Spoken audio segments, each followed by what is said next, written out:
don't see in any of these storybooks anywhere that anybody is saying go out and kill gay people, go out and kill bisexuals, go out and kill lesbians, go kill the transsexual. Well, the reason they don't mention these things, well, I know in the case of transsexuals, it's because they didn't have the technology up until about 30 years ago to even be able to do this. But now we do, don't we? Ah, yes, technology. Yes, thank you, Steve Jobs, Bill Gates. Indeed, Silicon Valley, thank you for giving us the ability to turn women into men and men into women. That's excellent, isn't it?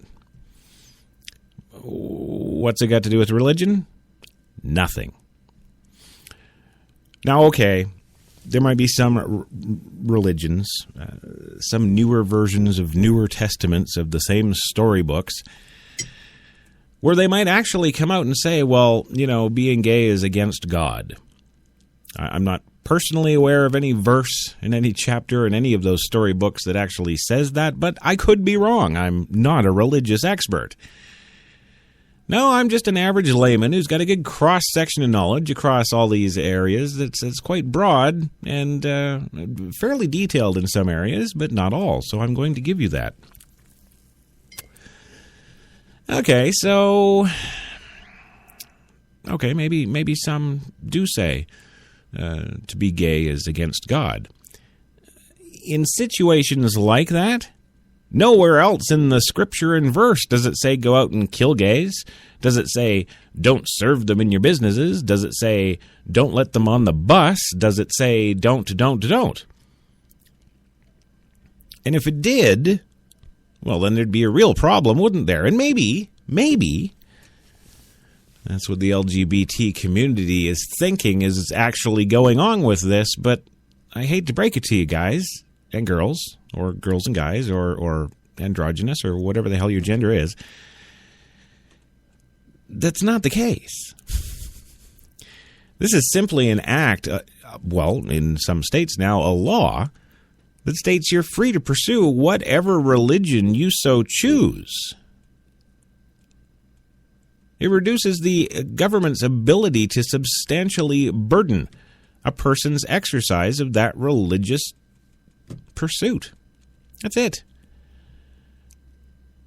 Oh, and they have an added clause in there, unless the government can prove it has a, quote, compelling interest and uses the least restrictive means to do so. And in compelling interest, let's clue you in a little bit on that. Compelling interest would be something like, well, in America, we support your right to, you know, follow the Quran and worship Allah and all the good stuff and live your life according to the good book and yada, yada, yada. Where we're kind of going to draw the line is when you hop on some airplanes and take out some buildings and a couple of thousand people. Kind of get that now? Where we kind of draw the line is strapping you and your buddy up with a couple of vests of C4 and going to a shopping mall. You see where that line is now?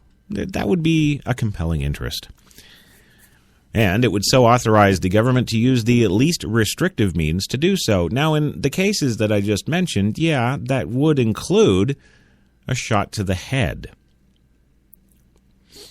Because, of course, we have other laws in this country, and the government is responsible for enforcing all of those laws. So you can kind of see their point. Yeah.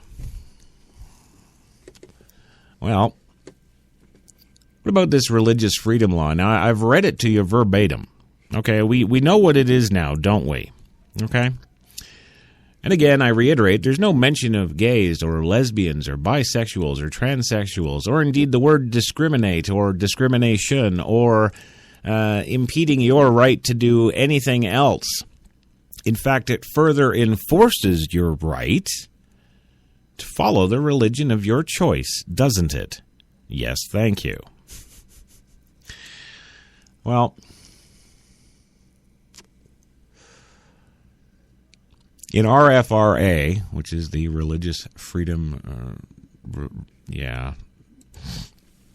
the Religious Freedom Restoration Act, thank you. Well, when it comes to that and politics, perception is really the reality, isn't it?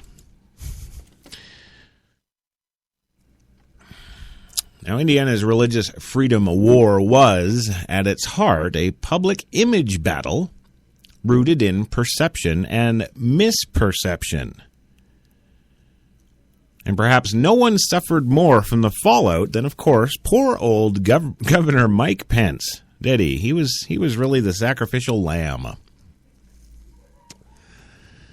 Well, the reality of the law, a change in the standards that courts use to determine cases of religious freedom, appears to be at once both narrow and sweeping, and the reality of the, quote, fix, which effectively ended Indiana's immediate public relations crisis, but has not spoken to the deeper self-inflicted wounds, appears to be marginal at best.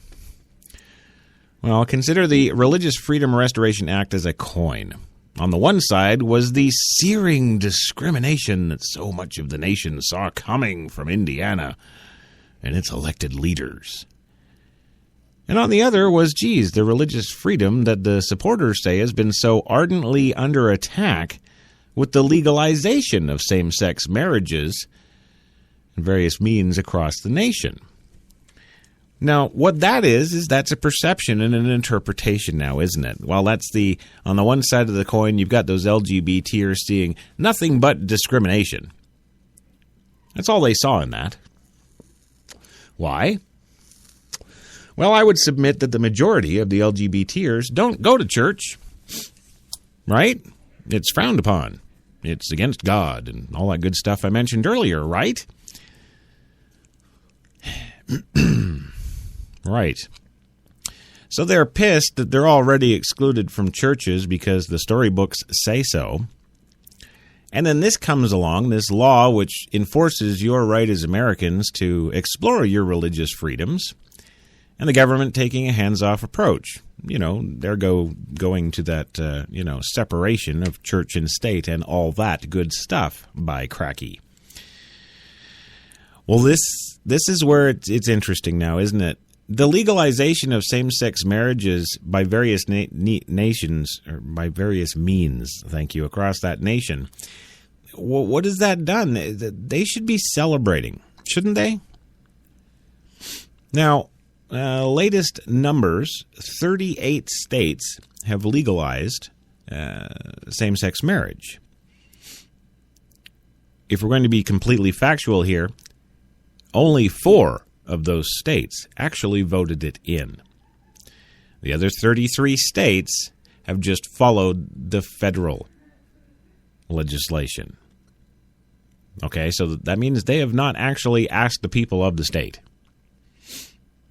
So that's how they're able to claim, 37 states are now, pro-gay marriage. That sounds like a pretty big number, doesn't it? Yeah, that's a good thing, isn't it? They should be celebrating that, should they not? Absolutely. But are they? No. No, they're going and sticking their noses into every other law which they can backhandedly turn to an LGBT issue. That's what they're doing. That's why they're all against this religious freedom law.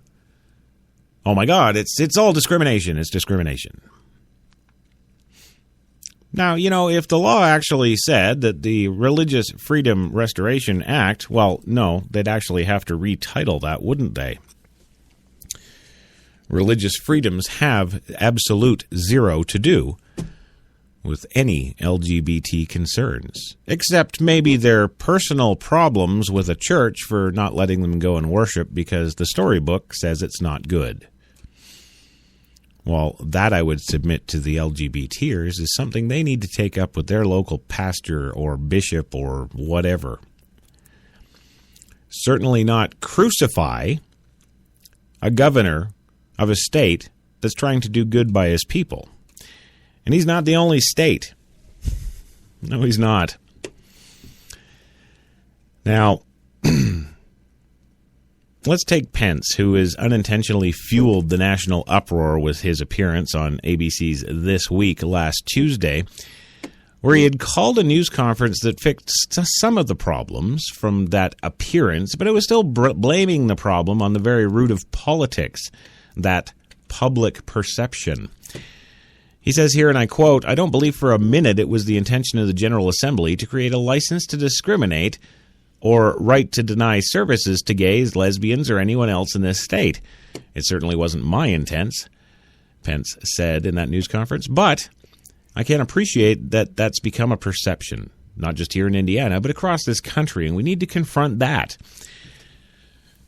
Well, for those of you who don't understand what he just said, he's basically saying, wow, you morons, I can't believe that you actually drew these conclusions out of this piece of legislation. I don't know how to defend against that. You're just stupid. That's what he's saying, because indeed you are.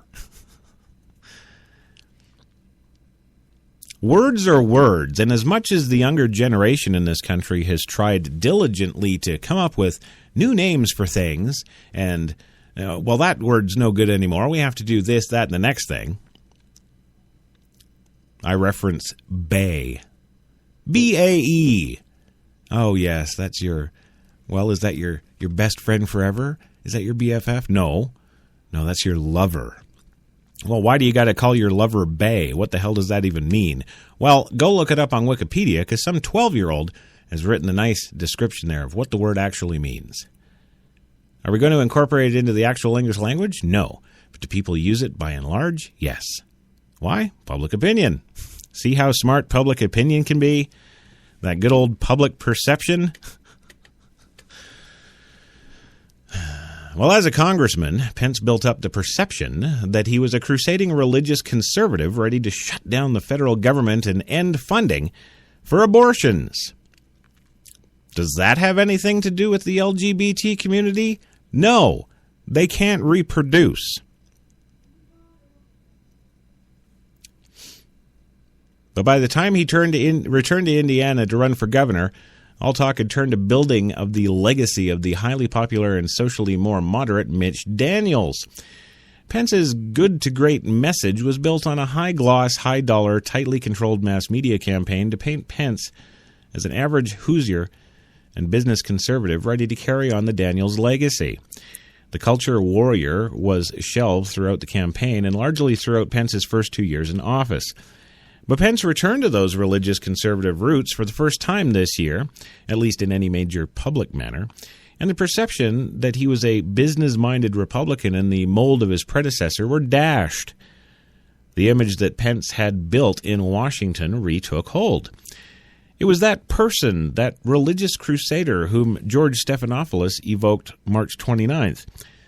It was a small group of powerful Indiana business leaders and Republican power brokers who appreciated that problem, and the only real way to fix it, which is why they stood behind House Speaker Brian Bosma and Senate President Pro Tem David Long on Thursday at the news conference called to announce their religious freedom fix.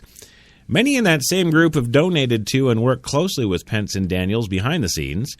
They decided correctly that Pence's perception problem was both theirs and the state's. Working with Bosma and Long, they presented a revision that had all the proper spin of a national campaign and worked hard to make that sale.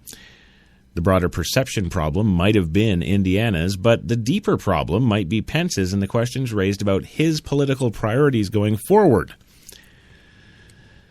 Well, I don't know what to tell you about his political priorities going forward, but I do know what the law says.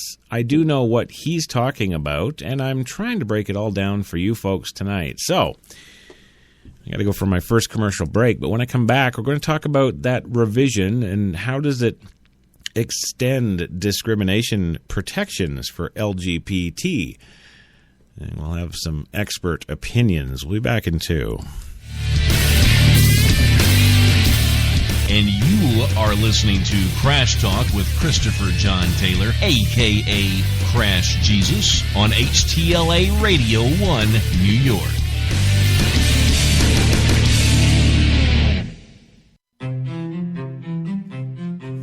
What if there was a coffee that was sourced from some of the world's most renowned growing regions? abundant with rich, fertile soil.